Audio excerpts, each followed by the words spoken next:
Hello, my beautiful little city. Hello from East Africa, from 118 plus degree heat and a very different setting from our eastern shore. You are so far, too far away. The shortest route from me to you is 7,231 miles, and nothing here resembles home. Yet I still have no trouble seeing from where I am the continued transformation of our fair city into an ever growing, ever improving, and vibrant place. I miss Salisbury. I miss Maryland. I miss America. But it's so inspiring to read letters from so many of you and updates from our staff, my family, my friends, sharing stories of our city, our community, lifting one another up when the world seems completely weighted down. I want you to know that in the most difficult moments and on the most challenging days, whatever we're dealing with here, and with the incomparably heavy burden of missing my sweet, darling little girls at home, I'm uplifted by your letters and your packages. And from the bottom of my heart, I need to tell you that I am forever indebted to all of you who have shown support to my family. I miss you all. I love you all. And I'll tell you what else. I miss some Mojo's fries and some Roadie's fries. I miss ice cream at Angelo's. I miss scrapple egg and cheese from Johnny's. I miss a Mogan spicy chicken sandwich. I miss Dayton's omelets. I miss Fratelli's crab cakes. Maya Bella's pizza. Okay, so I really miss food. And I really miss my job. I work with amazing warriors here from the United States Navy, Marine Corps, Army, and Air Force. But I can't let go of how blessed we are by the talent we have in our city team. No surprise, Julia is doing such an incredible job. Obviously, I knew you'd be in great hands. And although she has probably annexed my office by now, I'm hoping she'll still find room for me as I'm ready to hit the ground running when I come back. This deployment, as with any great challenge, comes with its difficulties, but like any challenge worth facing, it's left me already feeling sharpened, refreshed, and re-energized to continue to lead us to ever better days. I love you, Salisbury.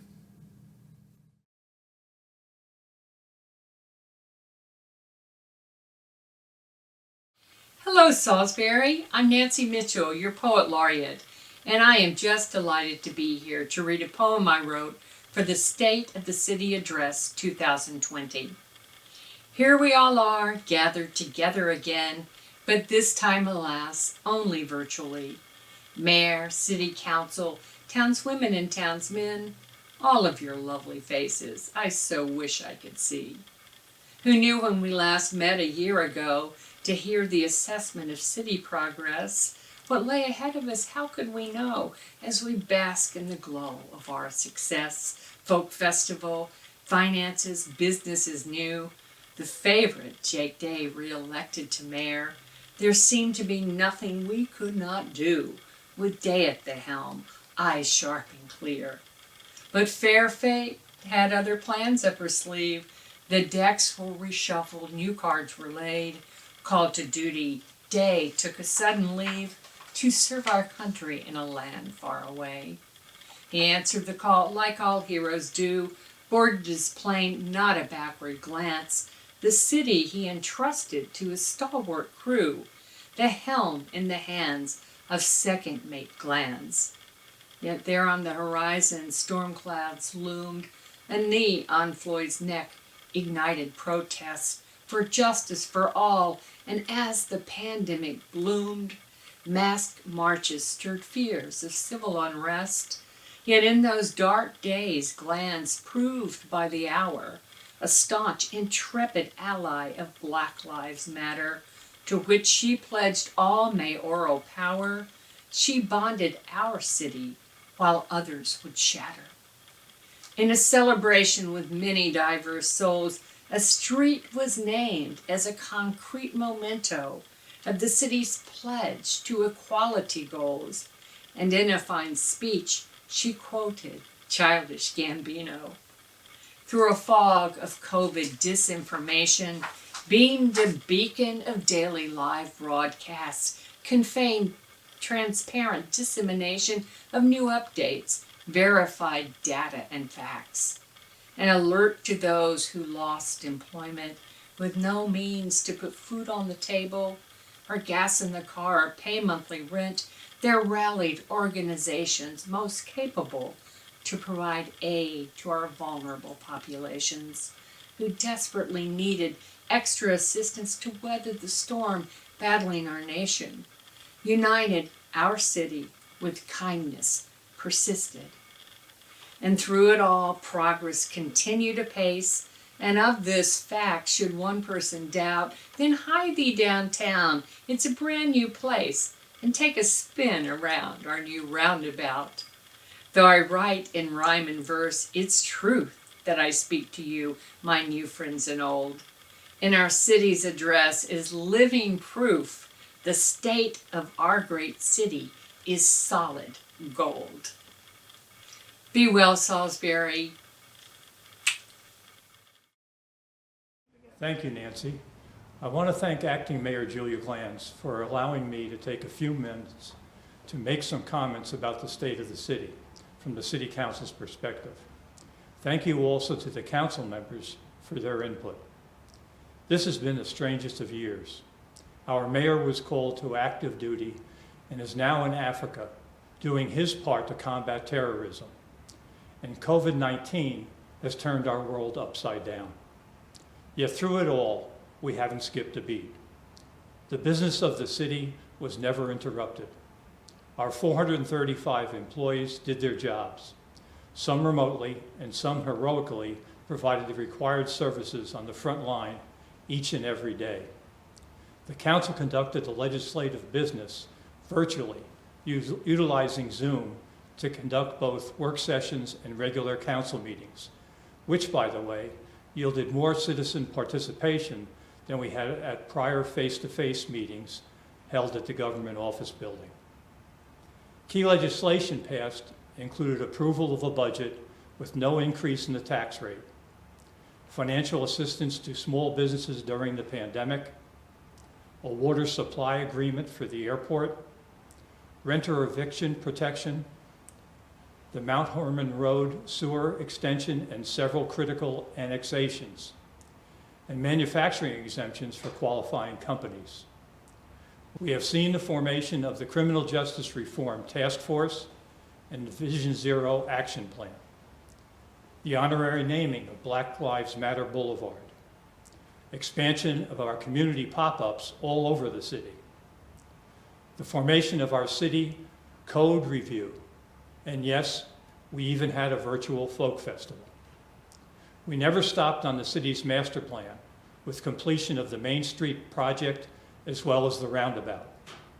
I want to conclude with a few words of thanks to our city administrator and acting mayor Julia Glanz for her leadership.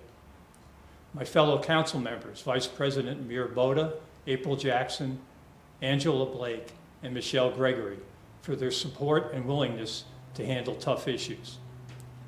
Special thanks to our city workers for hanging in there and doing a fantastic job under rough circumstances. A special note of thanks goes out to those on the front line, police, fire, field operations, and anyone helping our citizens face to face. Finally, I want to thank our citizens for helping each other get through this most difficult year. You are the best. God bless you all, and God bless Salisbury. It is my honor and privilege to introduce our acting mayor, city administrator, Julia Glanz. Hello, everyone. I'm City Administrator Julia Glanz, and on behalf of Mayor Jake Day, I'm happy to bring to you the State of the City address for 2020. I know it goes without saying, but the mayor so wishes that he could be here with us, and he sends his love and appreciation to you all. As you are aware, this past spring, Mayor Day, a soldier in the Maryland Army National Guard, received orders that he was to deploy for a year in support of the Combined Joint Task Force, Horn of Africa. He reports that things are going very well and he misses you all very much. Most importantly, Mayor Day wants you to know how much he appreciates the kindness and overwhelming support this community has shown his family over the past few months. It means so much to him. I'd also like to take this time to say thank you to our wonderful Poet Laureate Nancy Mitchell for gracing us with her lyrical and poignant verse. One of the things I love most about poetry is how it can reveal to us the unnoticed beauty in the world.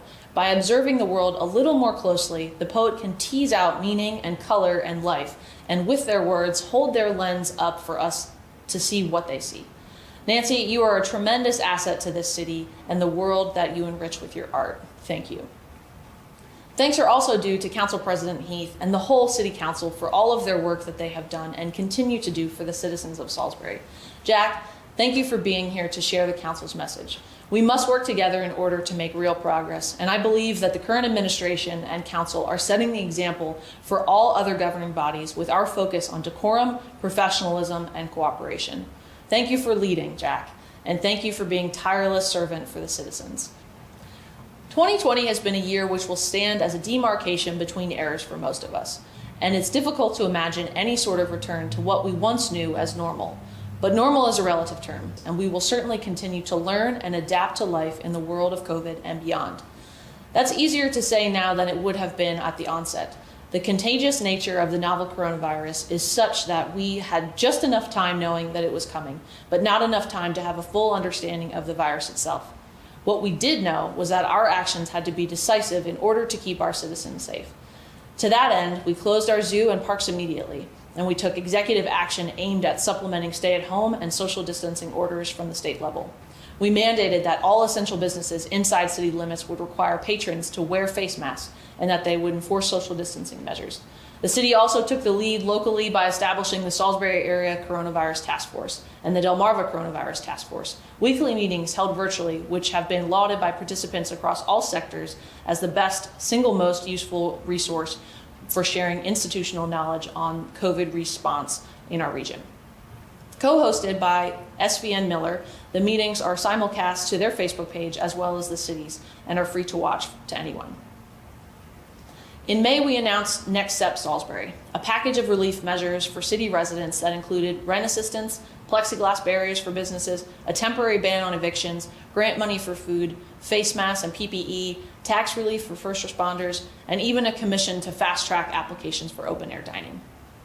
As we begin to adjust to this new and unfamiliar way of doing things, we kept our less fortunate neighbors close to heart. Our Vulnerable Populations Task Force held weekly one-stop events where food was distributed to those in need, and citizens were provided with free face masks, access to housing support, voter registration, census registration, legal assistance, and other vital resources provided by our nonprofit community, healthcare organizations, and government partners. As of the release of this video, we are in the 26th week of these meetings, and they remain an invaluable tool in assisting our most vulnerable citizens. And in an effort to reduce the exposure of our homeless community to COVID-19, our Housing and Community Development team implemented Camp Hope, a 25-tent temporary encampment providing the homeless with a location to shelter in place. During this period, we provided this service to 32 homeless individuals in the community. Camp Hope opened on April 17th, and for a period of 2 weeks, we were able to provide shelter to those otherwise without. To ensure that our messages were seen and understood by everyone in the community, in March we began to have them translated into Haitian Creole, Spanish, and Korean, the primary languages spoken by the city's 3 largest minority populations. We also began to offer translating and interpretation services, and we took our message to the radio with regular updates on Oasis and Maxima, bringing city news directly into our immigrant and non-native English-speaking communities. The connections made as part of these efforts will long outlast COVID-19, allowing us to better serve our vulnerable populations in the future, and I'm so incredibly proud of their work. In the midst of the sea change, the city government continued to function with almost no interruption in service, the exception being curbside recycling, which was halted when the county stopped processing recyclables due to the risk of COVID transmission from used food containers. All other city services continued in force, even as city employees were mandated to abide by masking and social distancing rules, or in some cases, ordered to work from home. As for recycling, fear not, it will resume as soon as it is safe for us to do so. One of the key components of slowing the spread of the virus was the state-mandated closures of many businesses across a number of sectors. The short-term economic impact of COVID-19 related shutdowns was staggering for the service industry in particular. Restaurants, bars, theaters, hotels, and the auto rental industry, to name a few, all felt the immediate effects of these closures, with millions joining the unemployment rolls nationwide in just a couple of weeks. Some businesses found ways to adapt in order to keep their doors open. Many restaurants, for example, added curbside pickup or began to offer delivery if it wasn't already an option. As the state eases us through the stages of reopening, many businesses are experiencing a slow rebound, and jobs are being added back accordingly. Still, virtually every business in the affected sectors was hit initially hard and has suffered some degree of loss. Some sectors have been able to weather the storm unexpectedly well. In Salisbury, our real estate market has been booming, and new construction has continued with no interruption or slowdown. Year to date, Salisbury has permitted over $62 million in commercial construction, a phenomenal amount in any economy, but certainly so during a global pandemic. It's a reflection of the continuing optimism that investors and builders have in the future of our city, and we have no reason to expect it to slow down anytime soon. Still, our economic outlook is different now than we expected it to be this time last year. Salisbury has the tools to weather this just as well as, if not better than any city in the country. But, like any city in the country, we're having to step back and reevaluate how we're spending our money. Among the COVID response measures outlined earlier, the city also put a 5-month hold on parking enforcement and code enforcement and suspended collection of water bills until the end of the state of emergency. As we look toward the next couple of years, we know it will be necessary to tighten our municipal budget to account for this lost revenue, but we will do so responsibly, ensuring that government keeps running and our employees keep working. We will learn and adapt. We will exercise caution, always. And we will always side with science when it comes to your health and safety. 2020 brought us an age-defying pandemic which has impacted societies around the globe. It is virtually impossible to look back at the past 12 months and not feel the overbearing weight of COVID-19. But we have seen so much progress here in Salisbury during that time, and we're going to celebrate it today. When we discuss progress like this, it's logical to start with infrastructure projects, because they're typically high visibility and they often impact our daily routines with detours and altered traffic patterns. Salisbury has been playing a bit of catch-up, fixing infrastructure issues which went unaddressed for decades, but the results thus far have been nothing short of transformational. Take, for example, the beautiful new roundabout at Riverside Drive and Carroll Street. By eliminating a 5-way stoplight, commute times have been reduced, and we have turned one of the most dangerous intersections into one of our safest, making it as beautiful as it is functional. The Adkins Memorial Obelisk rises from the center of the circle, creating a stunning visual anchor for the west end of our downtown. Just a block away, our newly overhauled Main Street is nothing short of breathtaking. The new streetscape is more attractive and more conducive to the day-to-day functions of an urban center. In accordance with our Main Street master plan, our downtown now features back-in parking, pay-to-park kiosks, separated bike lanes, one-way traffic coming into our downtown as opposed to heading out of our downtown, brighter and more attractive street lamps, wider sidewalks, and outdoor seating areas for restaurants. We are excited to announce that we will officially cut a ribbon to declare the work done on November 6th. Check back in our city's social media pages for more information. Another vital component in our downtown revitalization efforts is the pedestrian footbridge, which will be constructed on the site of the former Camden Street Bridge. This river crossing will open up a pedestrian route from the Camden neighborhood directly into the west end of downtown and will augment our Riverwalk and Urban Greenway beautifully. Construction on the footbridge will begin this winter. To further keep our pedestrian and cycling neighbors safe, this year we officially adopted the Vision Zero plan, and we will continue to implement it in stages over the coming years. Vision Zero's stated goal is to eliminate pedestrian deaths by taking common sense steps such as reducing speed limits, providing crosswalks where there are none, and implementing traffic calming measures. To ensure that our projects and everything that we do are undertaken with environmentalism in mind, we stood up the Environmental Policy Task Force. Composed of 5 subcommittees, the task force will provide recommendations on water use and wastewater discharge, transportation, sustainable design and operations, management of public open spaces, energy use, emissions, and finally, education and outreach. The Environmental Policy Task Force joins an already robust and productive slate of green initiatives which have put us at the forefront of environmental stewardship on the shore. This summer, thanks to the efforts of Sustainability Coordinator Alyssa Hastings, we were recognized by the Arbor Day Foundation as the official Tree City USA. And since we're talking about feathers in our cap, just this month, as part of our goal of becoming the first official bird city on the Eastern Shore, Salisbury residents weighed in and voted to name the great blue heron the official bird of Salisbury. You may have seen one or two on the Riverwalk, perhaps next to the beautiful new edible garden behind the old Market Street books. This project, a partnership with the Coastal Association of Realtors, brings sustainable edible garden into downtown, and it provides a virtual smorgasbord for pollinators, something that's extra important for an official bee city USA like us. Pursuing certifications and recognition of our green initiatives isn't just a means to an end.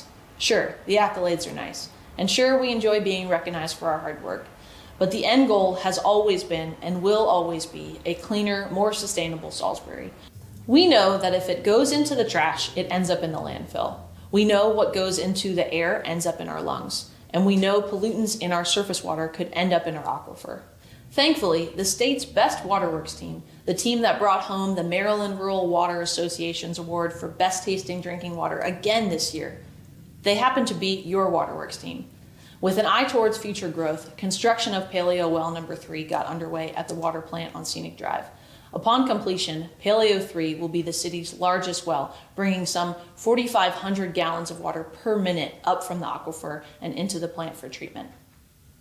At the other end of the water cycle, our wastewater plant participated in the statewide COVID testing study through the Maryland Department of Environment and the Governor's Office. These tests sought to determine if outbreaks of COVID-19 could be predicted by sampling municipal wastewater. While the results are still out, we are happy to participate in any effort that could potentially save lives. Speaking of being called to save lives, the Salisbury Fire Department benefited tremendously from the funding of 12 additional positions thanks to the SAFER grant. Over the past year, the department has been able to assemble an effective response force for all structure fires within 9 minutes, 100% of the time. That 9-minute window is crucial to controlling developing fires and containing them to the room of origin. And thanks to the SAFER grant, we have been entirely effective in hitting that target. Another program which has made use of grant money to serve our citizens is the Salisbury-Wicomico Integrated First Care, or SWIFT team. This year, the program received funds from the Maryland Community Health Resources Commission for the purpose of supporting remote patient monitoring, remote medicine reconciliation, and providing iPads and mobile Wi-Fi hotspots to facilitate telehealth access for our patients. The SWIFT team isn't just saving our taxpayers' money by reducing unnecessary and frivolous use of 911 resources. They're setting the example of how a program like this should operate. This year, SWIFT was only one of 7 programs in the state to be recognized for the outstanding operations by the Maryland Institute of Emergency Medical Services. Congratulations to you all. Standing alongside our career fire and EMS are the brave women and men of our volunteer ranks. Traditionally, those ranks were fuller than they have been in the past decade. Nationwide, the number of volunteer firefighters has begun to gradually decline, but some firefighting companies have been able to buck that trend through recruitment and retention efforts, and that's what we're doing. This year, we added a volunteer recruitment and retention coordinator who will develop and lead a comprehensive program to attract and retain qualified volunteers to serve with the Salisbury Fire Department. Whether it's a municipal government or a private company, any organization as large as ours depends heavily upon its human resources department. Among their many responsibilities, the city's HR department is in a unique position to advocate on behalf of our employees for better insurance rates, and this year they did just that, successfully negotiating a new insurance contract with limited rate increases to 8%, and added benefits such as ABA therapy for dependent children, and the removal of copays for EPO-covered labs and x-rays. And like every other department, HR had to adapt to the reality of COVID-19 and did so without missing a single beat. To keep our new employees safe and healthy, certain components of our onboarding process went virtual. Our orientation class, for example, now takes place on Zoom as opposed to in person. Other processes were moved online to allow employees to more easily access them. Employees can now enroll in our 547B program online, and access to employee benefits information is easier than ever through the city's intranet. Knowing how much of an impact COVID-19 has had on our business community, the next couple of years are going to require our business development department to look for new and unique ways to support and promote local businesses. But in the first few days of the pandemic, the focus was on giving businesses the tools they needed to keep their doors open. We successfully pursued a grant for the purchase and manufacture of PPE and other barrier material and partnered with M4 Reactor to provide acrylic barriers for 38 businesses around Salisbury. An additional micro-grant program administered by the city was responsible for the distribution of over $58,000 to 27 businesses that have been impacted by COVID. In what could be considered an unintentional upside of COVID-related shutdowns, we're getting a bonus year of the National Folk Festival in Salisbury. It was a tough pill to swallow, even though it wasn't a tough decision to make. The health and safety of festival attendees was, of course, the #1 consideration on our minds, and we knew that there was no other option but to postpone. Still, we couldn't bear to go a year without sharing in the folk life experience, so for the first time ever, the NCTA and our local staff took the festival online with a 3-day virtual event. It was an amazing weekend of music and arts, but it certainly made me miss the real thing, and I cannot wait until we're able to stand downtown again together, music filling the air, tens of thousands of our closest friends smiling from ear to ear. It's tough to believe that something as wonderful as this next item didn't become the story of the year, but it's 2020 and there's a lot to take in, so you may not have heard that this year we welcomed another baby Andean bear, Cinchi. This adorable little bundle of fluff spent his days frolicking and playing, blissfully unaware of the things of pandemics and presidential elections. It must be nice. The zoo is open again at limited capacity, so you have no excuse not to go fawn over this adorable, not-so-little cub and all the other wonderful creatures the zoo has to offer. Also making zoo news this year, our longtime education coordinator, Leonora Dillon, was named the zoo director after an interview process which brought in candidates from across the country. Leonora's background in education and community engagement, along with her decade of experience at our zoo facility, made her the ideal choice to move our zoo forward and to make it everything we know it can be. Whether it's a new well or a roundabout or a needed replacement for a well-used police cruiser, cities have to buy things. Thankfully, our procurement team saw the need for a more streamlined bid process that makes it easier and more cost-effective for vendors and contractors to submit their bids for consideration. And in that same spirit of fixing overly complicated processes, procurement sought out contracts for maintenance and repair services, which could cover multiple departments citywide. This new process brings down costs and makes it both quicker and easier for city departments to address pressing needs. You don't have to be a vendor or a contractor to enjoy easier interaction with your municipal government. This year, our GIS division rolled out the Citizen Problem Reporter app on the city website. This new interface allows for an unprecedented level of detail when reporting infrastructure concerns or any other issue which needs attention in the city. You can find the app at www.salisbury.md. Just navigate to Report an Issue. When they weren't implementing new reporting apps, introducing antivirus software citywide, replacing antiquated servers, or creating deep machine learning algorithms for predictive policing, our information service department was forced to take on the small task of implementing telework for an entire municipal government in the midst of a pandemic. This is one of the most remarkable and yet completely unsung stories of the past year in Salisbury government. You haven't heard about it because it went off flawlessly, which is truly remarkable when you consider that involved updating the city's virtual private network to accommodate unforeseen levels of traffic, the installation of remote software to allow our techs to have access to users' computer without having to be physically present, and standing up 24-hour technical assistant. Put simply, we could not have done it without them. Thank you, Bill Garrett and the rest of the IS team. Also crucial to the continuation of operations was the effort put forth by our finance team. When COVID forced the closure of our offices in the GOB, finance stepped up and quickly modified their procedures and schedules to ensure that citizens could still interact and pay bills in a safe way. In addition to payment dropboxes in the lobby of the government office building, finance implemented an IVR service which allows customers to pay their bills over the phone via credit card 24 hours a day without any fees. All of this was done in concert with the development and implementation of hardship programs designed to assist customers who had been impacted by COVID with real estate and personal property taxes, as well as water and sewer bills. And in the midst of everything else, finance was awarded the Government Finance Officers Award for outstanding budget presentation for the third year in a row. Kudos to Keith and his team for setting the example when it comes to customer service and institutional transparency. My favorite part of the budgeting process is seeing much needed projects come to life, and we got to do that this year with the completion of a brand new 6,000 square foot building for our Parks Department, which has long been in need of a facility to call home. This building is one piece of a larger overhaul for the city's Field Operations Center on Mack Avenue. If you have driven past, you may have noticed the changes, as multiple demolitions have taken place around the property to make space for an updated facilities which are sure overdue. Still to come are a 10,000 square foot administrative building and a 14,000 square foot garage maintenance building, both of which are funded and past the conceptual phases. With an eye towards future expansion, Field Operations has also secured 3 additional properties adjacent to the Field Operations Center. It used to be that the term frontline worker was reserved for first responders, police, fire, and EMS. The reality of life in the midst of a global pandemic has shown us that frontline workers are all around us, and their work is vital and necessary to maintaining our way of life.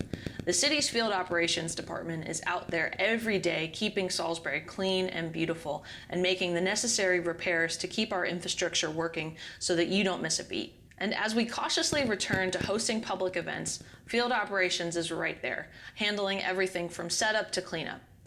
These are not teleworking positions.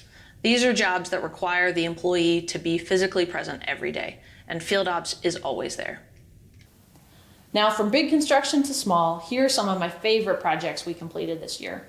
Our Housing and Community Development Department installed these 8 little libraries at the Boundless Playground, Doverdale Playground, Waterside Park, Woodcock Park, Churritt Community Center, Prince Street School, and at the playground in the Harbor Point and Brook Ridge townhomes.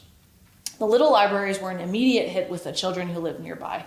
This coming year will be a busy one for our Housing and Community Development team as the Newton Community Center comes online, joining the Churritt Community Center as the key resources for children in traditionally underserved neighborhoods. Giving children a place to go, a meal, and a study partner, these seem like small things, but they can have the biggest impact on a child's life. Keeping our city's youth out of trouble and out of the justice system means that they won't have to start from a point of disadvantage. They won't have to catch up to their peers by overcoming obstacles of institutional incarceration and a criminal record. To better help our children avoid these pitfalls, the Salisbury Police Department this year instituted a new youth diversion program which aims to reduce the number of negative law enforcement encounters between our officers and our juveniles on the street. This effort is about building trust and showing kids that there doesn't have to be an adversarial relationship between police officers and the community. Building trust can't happen without communication and understanding. One thing that sets the Salisbury Police Department apart from other agencies is how we lean in rather than shying away from tough discussions and see the value in working towards equitable solutions rather than doubling down on entrenched ideals. In 2020, for the first time, the city and the Salisbury Police Department brought citizens into a dynamic and difficult discussion surrounding policing in the United States with the creation of the Criminal Justice Reform Task Force. It's an idea which has been discussed for quite a while, but I can't imagine a time when its existence is more needed than right now. Salisbury will set the standard for police-community relations, and the way that we can do it is by inviting open and honest discussion to ensure our goals align with the citizens we serve, and that all voices are heard. And while we've been inundated with the news of COVID and everything else that 2020 has thrown at us, the Salisbury Police Department, under the direction of Chief Barbara Duncan, continues to make the city safer and safer, with Part 1 crimes down yet again this year. I didn't want us to allow that very important factor to get lost in the clamor. Thank you, Chief Duncan, and thank you to the women and men of the Salisbury Police Department. These conversations and this open dialogue, they don't seem out of place here. Ours is a community of helpers. We're a community of dreamers and doers. We get involved. We have those frank discussions, and we lift each other up. In this community, decades of dark and painful history are being discussed, and our Lynching Memorial Task Force is engaged with organizations which will help us build a permanent memorial to those who were cruelly and unjustly targeted for the color of their skin. In this community, persistent and organized action forced the removal of a sign which stood on county-owned land in the heart of our downtown. A sign which commemorated the life of a man who was a traitor to this country. A sign which was an artifact of a time long ago. In this community, we rally around our sisters and brothers of different faiths, different nationalities, different opinions. We celebrate our diversity, and we disavow ourselves of those institutions which would have us believe that any of us is somehow less than any other. In this community, we affirm loudly and repeatedly that Black lives matter. In this community, we officially celebrate Pride Day, and we affirm loudly and repeatedly that love is love and all are welcome here. This community is you, and it's me. It's the sum of all of our experiences, and it will be what we choose to make it. We don't know exactly what the future holds, but I do know that Salisbury's future remains bright. We have made what feels like decades worth of progress in just a few years, and we owe it to everyone who has a stake in the city's success to maintain this trajectory, and we will. COVID will pass, and in the meantime, we meet this storm as we would any other, with kindness as our watchword, and with our hearts open to one another, making sure that none are left uncared for. Together, this community, you and me, we will continue the work we have put so much of our time and hearts into, making this city the best place in the country to live, work, play, and raise a family, safely, equitably, fairly, together. This community, you and me. Thank you.